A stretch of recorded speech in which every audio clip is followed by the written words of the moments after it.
You've seen photos of it, and it's finally here, officially at least. And it is the 6th generation Ford Bronco. And it's the first time that the Bronco has been officially sold in the country. It's a bit of an icon, this model, considering that, there's a lot of clamor for it in the Philippines, despite never being sold for the past, nearly 60 years. So this is actually a huge deal.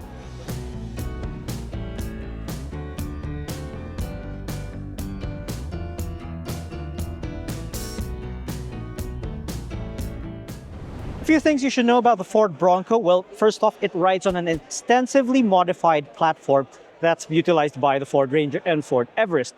But by extensively modified, I mean like only the frame remains. Like everything's been beefed up, everything's been souped up, totally different suspension arrangement, and even the goodies underneath. Now, the Philippine version comes here as the Outer Banks edition, but that's not enough because it's here's the full name, Ford Bronco Outer Banks Edition with Sasquatch package.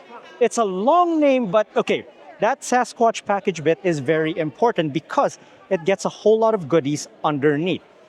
Let me explain. Most obvious, you'll see from out here are these tall 35-inch tires. And these rims, well, they're tiny. They're just 17 inches, but they are 315 mil wide. Now, these are some of the widest production tires in an SUV to be fitted, specifically mud terrain tires.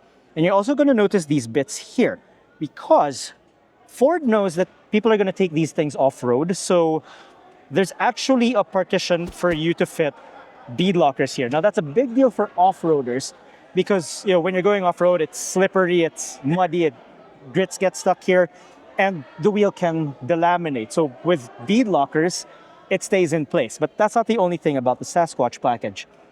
Now, the Sasquatch package also comes with a unique set of dampers. They call it HOS. And we're just going to put a little ticker down there to explain what HOS stands for. And it also has a set of unique Bilstein dampers that can cope with both hard off-roading and high-speed off-road driving. But perhaps the most important bit here is the inclusion of a front differential lock. Now, there's not a lot of SUVs that come with front diff locks. I can only name 2 at the top of my head aside from the Bronco. And that's the Mercedes-Benz G-Class and its primary competitor, the Jeep Wrangler. As you can see, the Bronco comes with frameless doors, and I'm a bit of a sucker for frameless doors. And these doors, they can actually detach, and so can the roof. Now, you got about 293 mils of ground clearance, so it's going to be a bit of a climb for someone my height. So thank God for step boards. You're also going to notice that instead of a grab handle up here, you can actually hold on here instead. Now, inside, it's a bit of a homage, not to the first generation Bronco, but rather to the second generation. Now, the second generation had this flat dash top and a flat dash fascia. Of course, this being a modern vehicle, you have a digital instrument cluster. And in the case of the Bronco, it's got a 12-inch screen right here. Now, some of the switches and dials may look familiar. After all, this is a Ford product, so you've probably seen it in the Ranger, Everest, etc. But, nothing wrong with that at all. Now, as I mentioned earlier, you can detach the roof. You are going to need some special tools for that, which comes with the vehicle. You have a couple of latches here to put things into place. Now, because you can detach the doors of the Bronco, you're probably going to notice that there aren't any window switches here. So where did they put them? Well, the window switches are right here. And you're also going to notice something that says GOAT modes. Now, Ford could have just called it the terrain management system, but this is the Bronco. It's a little more extra. Now, GOAT actually stands for goes over any terrain.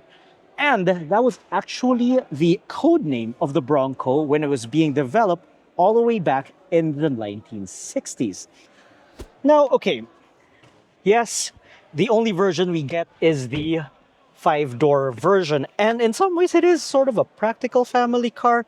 You sit really way high up here. If you think you're sitting in the front way up high, it's got sort of stadium-style seating back here. I know it's sort of tempting to do an initial review on it, and I really hope Ford does provide a test unit for this.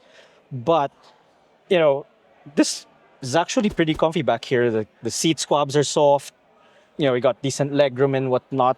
Similar actually to the Everest, but, no complaints there. The Everest, the Ranger, they're pretty spacious vehicles.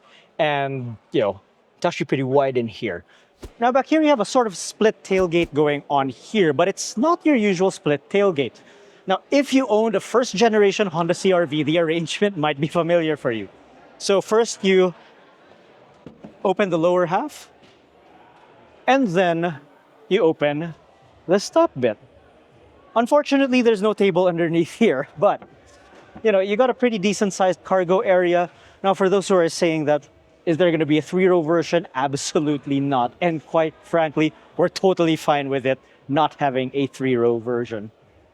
Now I know we're here at the back, but we might as well talk about the engine. Now we're pretty thankful that the Bronco, the Philippine spec Bronco, didn't get the 2.3 4-cylinder EcoBoost. Instead, it has the 2.7 V6 twin turbo EcoBoost. The twin-turbo V6 in this one produces 330 horsepower and 555 Newton-meters of torque, easily making it one of the more powerful off-roaders in its segment. As for price, well, this is the loan variant and it retails for 4,998,000 pesos. Now, for some people, that's probably a bit too much money for a Ford SUV that doesn't have 3 rows or is even quote-unquote luxurious, but quite frankly, with all the tech that's in this car and all the off-road goodies in it, it might be worth it for some folk.